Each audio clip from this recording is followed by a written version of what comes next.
Back to my channel. मैं आज आप लोगों के लिए लेकर आ चुकी हूँ एक कलेक्टिव रीडिंग जिसका टॉपिक रहने वाला है आपके पर्सन की फीलिंग्स क्या होंगी in the next few hours. अगले कुछ घंटों में वह कैसा महसूस कर सकते हैं आपको लेकर, हमें जानने की कोशिश करेंगे।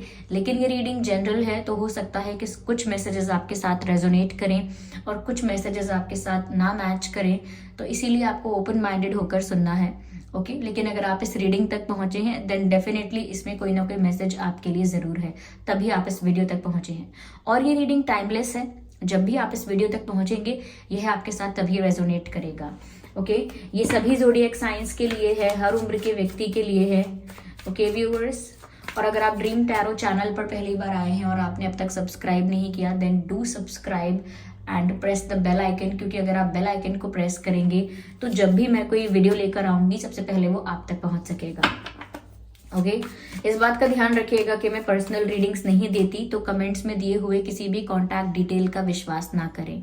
ओके आइए चलिए देखते हैं कि अगले कुछ घंटों में उनकी फीलिंग्स क्या होंगी आपको लेकर। Their feelings in next few hours. Here we have the first card and this is wheel of fortune. Let's take the second one and this is the Hierophant. Okay, the Four of Cups. The picture is getting clear. Okay, here we have the Emperor. Oh my God. No. I just need one more card, spirits.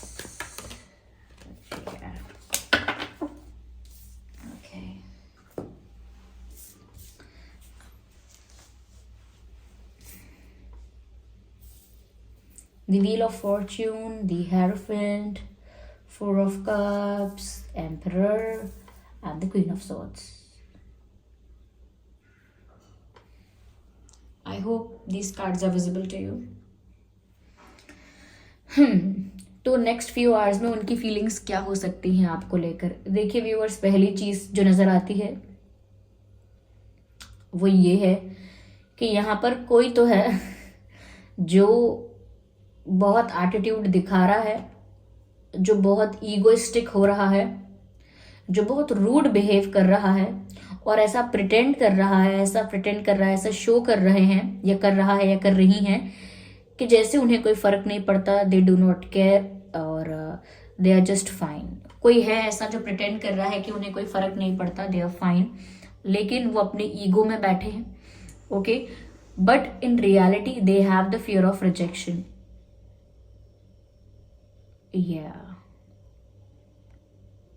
Your person wants to talk to you. जिनके लिए आप ये reading देख रहे हैं उन्हें आपसे बात करने का बहुत मन है, उनकी इच्छा है आपसे बात करने की अगले कुछ घंटों में, लेकिन वो ऐसा करेंगे नहीं क्योंकि उन्हें पहली चीज जो है वो है fear of rejection and second thing I can see कि वो थोड़ा ईगोइस्टिक हो रहे हैं क्योंकि ये एम्परर का कार्ड है और ये बता रहा है कि वो अपने एटीट्यूड को, अपने ईगो को बहुत ज़्यादा प्रेफरेंस और प्रायोरिटी समझते हैं अपनी, तो वो अपने ईगो को खत्म नहीं कर रहे हैं।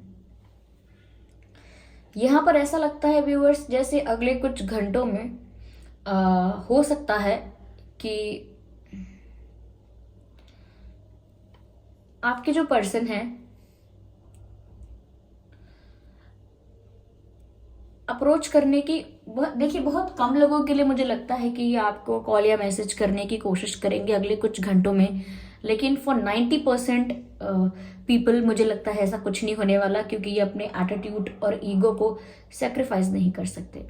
मुझे यहाँ पर ऐसा भी लगता है व्यूअर्स कि ये आपके जो पर्सन है शायद किसी ऐसे पोस्ट पर हैं, किसी ऐसे पोजीशन पर हैं जहाँ पर ये बहुत इमेज कॉन्शियस है या अपनी रिस्पेक्ट को लेकर और अपनी इम्पोर्टेंस को लेकर कुछ ज़्यादा ही कॉन्शियस है। आई मीन इमेज कॉन्शियस बहुत है। इन्हें फ़र्क पड़ता है कि इनकी इमेज क्या है, इन्हें फ़र्क पड़ता है कि अगर ये अपोलोजाइज करेंगे या सामने से अप्रोच करेंगे, फर्स्ट स्टेप लेंगे तो कहीं ना कहीं इनकी इमेज को अफेक्ट होगा, कहीं ना कहीं इनके बारे में बातें बनेंगी and they do not like it, क्योंकि हो सकता है ये किसी ऐसे पोजीशन पर हैं, किसी ऐसे पोस्ट पर हैं या बहुत पॉपुलर है, बहुत फेमस हैं, people give them attention. Okay तो लोग उन्हें बहुत अटेंशन देते हैं, सक्सेसफुल हैं काफ़ी, या किसी गवर्नमेंट पोस्ट पर है या अगर कोई प्रोफेशन है तो काफ़ी फेमस हैं, वो कुछ ऐसा है जिसकी वजह से इमेज कॉन्शियस बहुत होते हैं और उन्हें लगता है कि वो अपनी रिस्पेक्ट और अपनी पोजीशन की वजह से या अपनी पोजीशन और रिस्पेक्ट को लेकर अपनी इमेज की वजह से इतने कॉन्शियस हैं कि वो स्टेप नहीं ले सकते। यस, मुझे ऐसा लगता है व्यूअर्स अंदर से बहुत चाहते हैं ये आपसे बात करना, आपसे कम्युनिकेट करना, लेकिन इन्होंने 95% सब कुछ डिवाइन पर छोड़ा हुआ है और शुड आई से किस्मत पर छोड़ा हुआ है। यहाँ व्हील ऑफ फॉर्चून का भी कार्ड है। ऐसा लगता है कि ये किस्मत के भरोसे बैठे हैं, ये किस्मत में होगा तो ज़रूर मिल जाएंगे, किस्मत में होगा तो बातचीत हो जाएगी, किस्मत में होगा तो यूनियन होगा, किस्मत में होगा तो हम साथ होंगे, तो किस्मत में होगा तो मिलेंगे। तो किस्मत पर ये बहुत ज़्यादा सब कुछ छोड़ दिया है, कोई एक्शन नहीं लेते हैं, सब कुछ किस्मत पर कहकर टालते हैं। ये एक एक्सक्यूज़ बन गया होगा, ये भी पॉसिबल है, या रियल में ऐसा हो सकता है कि वो किस्मत के भरोसे बैठे हैं। लेकिन मुझे ऐसा लगता है व्यूअर्स कि ये आपकी पर्सनालिटी से भी इक्वली डरते हैं। ऐसा नहीं है कि आपको फॉर ग्रांटेड लेते हैं। इन्हें ऐसा लगता है कि आप एक ऑनेस्ट पर्सन हैं, बिल्कुल मैनिपुलेशन पसंद नहीं है आपको, लॉयल्टी पसंद है, ऑनेस्टी पसंद है, ओके, और स्ट्रेट फॉरवर्ड है आप बहुत, और कहूँ तो ब्रूटली ऑनेस्ट हैं। ब्रूटली ऑनेस्ट होने का मतलब है कि सच कितना भी कड़वा हो फिर भी आप उसे कहते हैं, और सच कितना भी कड़वा हो फिर भी आप सुनना पसंद करते हैं। तो आप एक ब्रूटली ऑनेस्ट पर्सन हैं। जब सच बीच में आता है तो आप इमोशनली ब्लैकमेल नहीं कर सकता कोई आपको, क्योंकि आप सच के साथ खड़े हो जाते हैं। तो यहाँ पर ऐसा लगता है कि बहुत स्ट्रेट फॉरवर्ड हैं आप, बिल्कुल भी मैनिपुलेशन आपको पसंद नहीं है, और आपकी ऐसी पर्सनालिटी को देखकर उन्हें भी ट्रिगर्स महसूस होते हैं। उन्हें भी बहुत चैलेंजिंग लगता है कि वो आपके साथ डील करेंगे तो करेंगे कैसे, क्योंकि आपकी पर्सनालिटी इतनी स्ट्रांग है, इतनी इतनी करेजियस पर्सनालिटी है आपकी कि आपके साथ डील करना आसान नहीं है। और यहाँ पर उनके पास एक ढाल है, यानी कि एक खुद को बचाने का, खुद को डिफेंड करने का एक तरीका है कि वो अपने ईगो और एटीट्यूड में बैठे रहते हैं और ऐसा प्रिटेंड करते हैं कि उन्हें कोई फर्क नहीं पड़ता, उन्हें कोई बात नहीं करनी। But in reality they have the fear of rejection का फियर है। और इसे अगर हम दूसरे एंगल से देखें तो वो रिजेक्शन का फियर यही है कि आप अगर इनकी बातों को नहीं समझेंगे या आप इन्हें कुछ बोल देंगे ऐसा जो इनकी ईगो को हर्ट होगा, इनके रिस्पेक्ट को हर्ट होगा, इनकी इमेज को हर्ट होगा, क्योंकि आप सच बोलने वाले हैं, आप जो जुबान पर है वो सच है। तो अगर आप इनसे कुछ सच बोल देंगे कि आपने झूठ बोला, आप चीट करते हैं या आप गलत हैं या ऐसी तो आपकी सोच है या बहुत घमंडी है, कुछ भी आपने अगर ऐसा बोला जिस वजह से इनको हर्ट होगा या इनकी रिस्पेक्ट को हर्ट होगा, तो ये उन सब चीज़ों को लेकर बहुत कॉन्शियस हैं। इसीलिए इनको वो फियर है कि ये सामने से जाकर आपकी डांट नहीं सुन सकते, या सामने से जाकर आपका गुस्सा हैंडल नहीं कर पाएंगे, इसीलिए ये अप्रोच नहीं करते हैं। कि जो यानी कि जो पहला कदम लेगा वो सब कुछ उसी के ऊपर आएगा। क्या कहते हैं, कहावत भी है, वो एक चूहे और बिल्ली की कहानी है कि बिल्ली के गले में घंटी कौन बांधेगा।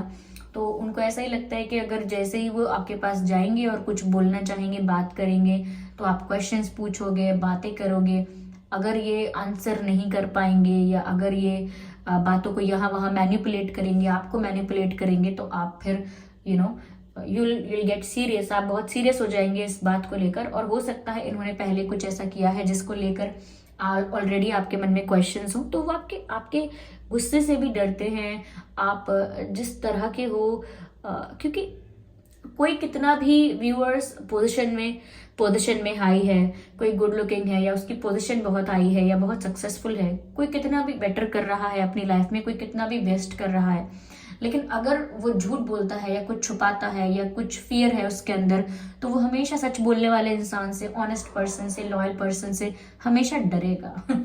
तो वो डर इनके मन में है और इसीलिए ये आपसे बात नहीं करते हैं, कि सब कुछ किस्मत पर छोड़ देते हैं, ऐसा लगता है। चलिए क्लैरिफाई करते हैं। हो सकता है व्यूअर्स कि आपके जो पर्सन हैं वो वाटर साइन है, एयर साइन है, या आप वाटर साइन हो, एयर साइन हो, ठीक है। मुझे यहाँ 4 बहुत इंपॉर्टेंट लग रहा है, तो आप लोगों के कनेक्शन में 4 नंबर जो है वो इंपॉर्टेंट है, ओके।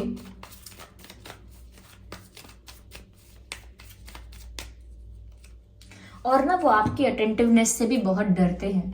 आप ना हमेशा सतर्क रहते हो, अवेयर रहते हो, तो इसीलिए उन्हें डर लगता है कि आप पता नहीं कौन सी बात पकड़ लो। जैसे बात करते करते ऐसे बोलेंगे कि कल फिर मैं वहां गया था और मैं कल यहाँ गई थी, और फिर अगर आप थोड़ी देर बाद बोलेंगे कि अरे मैं 2-3 दिन से तो घर से कहीं निकला ही नहीं, तो आप बोलेंगे अभी तो आप बोल रहे थे कि मैं वहां गया था, यहाँ गया था। तो इन्हें डर लगता है कि पता नहीं आप कौन सी बात पकड़ लो और कौन सी बात पकड़ के प्रश्न पूछ लो, तो ये डरते हैं। मैंने कहा ना कि एक ऑनेस्ट इंसान से कोई कितना भी हाई पोजीशन इंसान हो वो डरता ही है। Yes, past.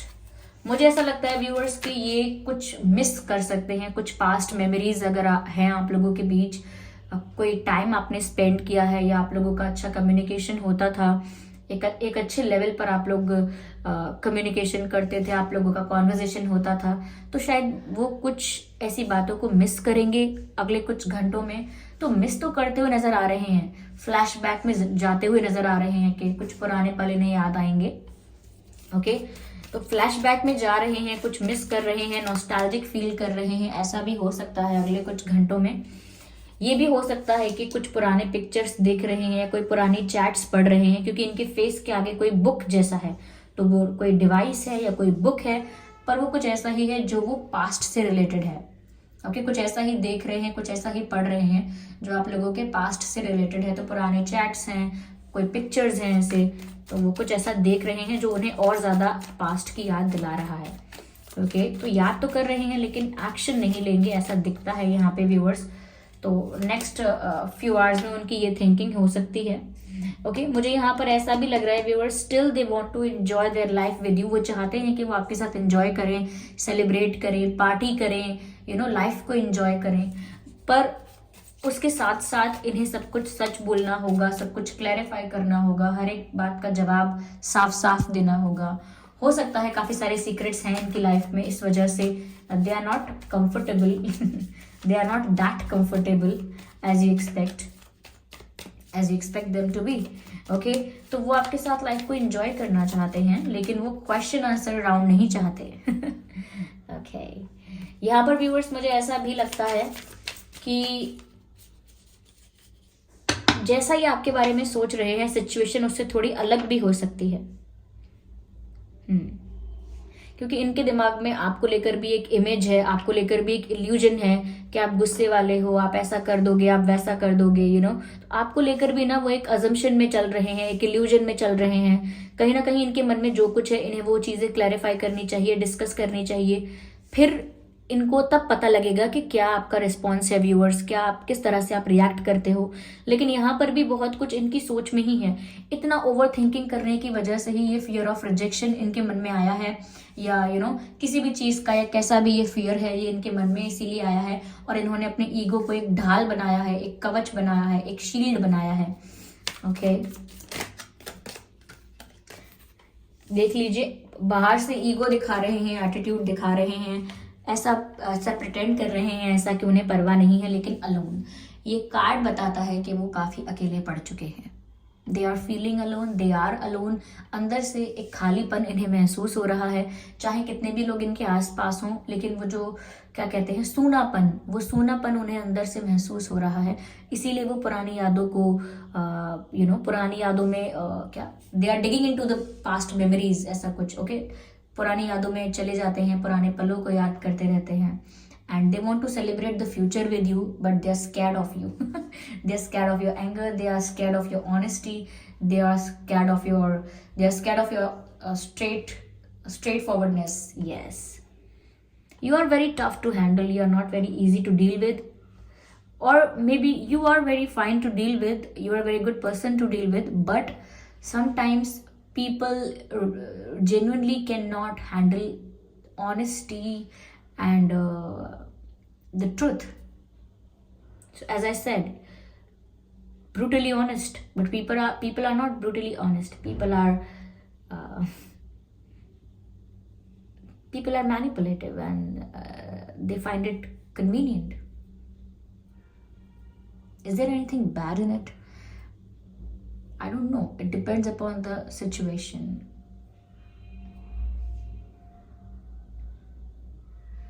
तो व्यूअर्स, ऐसा कुछ यहाँ पर नजर आ रहा है अगले कुछ घंटों में इनकी फीलिंग्स।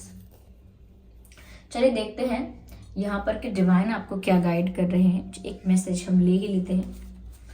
ओके, देखते हैं what divine has for you.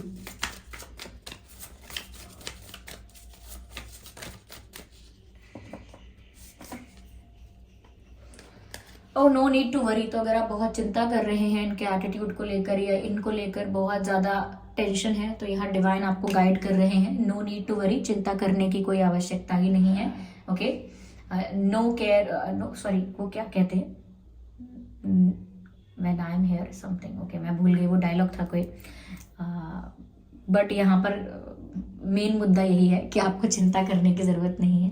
Okay, क्योंकि डिवाइन यहाँ पर है and they will handle everything because you're honest, so you will not face any problem or issue because you're honest. तो सब कुछ आपके फेवर में होगा, इसीलिए आपको चिंता करने की ज़रूरत नहीं है, because you are honest. Okay, you have to be tension free, you have to be stress free because you are honest. क्योंकि जो honest है, जो सच बोल रहा है या सच्चा है, उसको टेंशन किस बात का होगा। तो यहाँ पर आप जिस भी चीज़ को लेकर चिंता कर रहे हैं, अगर आप ये सोच रहे हैं कि इनका ईगो एटीट्यूड कब कम होगा, कब खत्म होगा, लेट इट बी व्यूअर्स, सब कुछ नेचुरली होने दीजिए, आप चिंता मत कीजिए, ऐसा मैसेज है यहाँ पर। ओके, यस, आई होप ये रीडिंग आप लोगों के लिए हेल्पफुल है। इस रीडिंग ने आपको थोड़ा बहुत गाइड किया है, अगर किया है तो आप मुझे कमेंट करके बताएं कि क्या ये सिचुएशन आपकी सिचुएशन से मैच करती है, रिलेटेबल है, और अगर रिलेटेबल है तो कितना पार्ट रिलेट करता है आपके साथ, कितना % ये रीडिंग आपके साथ मैच करती है, आप मुझे कमेंट करके ज़रूर बताएं। वीडियो को लाइक करना बिल्कुल ना भूलें, सब्सक्राइब करें ड्रीम टैरो चैनल को और बन जाएं ड्रीम टैरो फैमिली का हिस्सा। बेल आइकन को ज़रूर प्रेस करें ताकि जब भी मैं कोई वीडियो लेकर आऊँ सबसे पहले वो आप तक पहुँच सके। ओके, और इस बात का भी ध्यान रखिएगा कि मैं पर्सनल रीडिंग्स नहीं देती, तो इसीलिए कमेंट्स में दिए हुए किसी भी कॉन्टैक्ट डिटेल का विश्वास मत करिएगा। ओके, चलिए फिर मिलते हैं अगली रीडिंग में, तब तक के लिए bye bye family, bye bye angels, love you all, bye bye.